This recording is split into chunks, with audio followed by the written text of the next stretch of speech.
नमस्कार। आज मु आपण मान सहित ढोकलार रेसिपी शेयर करी। यहीपरी भाव बनातु ढोकला बहुत स्वादिष्ट बनवा और परफेक्ट भाव बन। देखु ढोकला केमी जालीदार बनी के नरम बनी। एबे चलतु आरंभ करवा।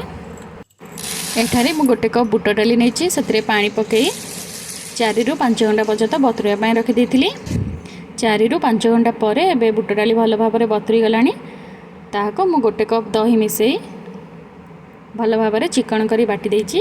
यापर से मु अध चामच हलदी गुंड पकई एवं फाळे लेंबूर रस पकई 2 मिनिट पर्यंत भल भाव गोले देबे।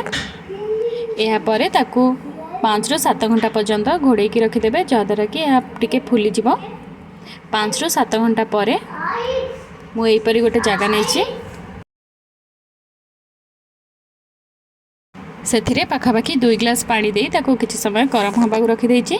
एबे सही बैटर रे मु खंडे अदा एवं 2टा कंचा लंका को छोट छोट करी काटिक नहीं से अध चामच हेंगु स्वाद अनुसार लुण गोटे छोट चामच रे अध चामच हम सोडा पकई भल भाव गोले देछि।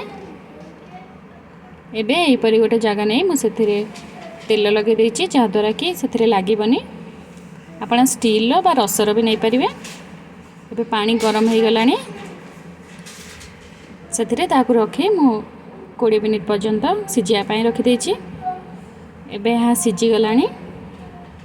टिके ठंडा होला परे ताको मु एहीपरी भाबे काटी देछि। गरम काटिबेनी नहले या भांगी जीवो।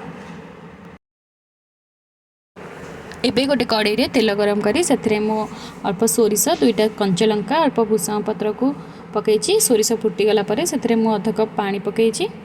यापर से मु अल्प लुण एवं गोटे चामच चीनी पकईछि एवं फाळे लेंबूर रस पकईछि।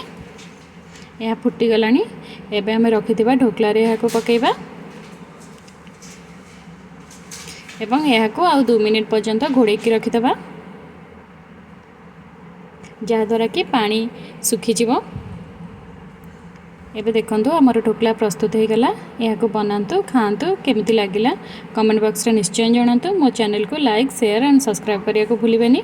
रहुची जय जगन्नाथ।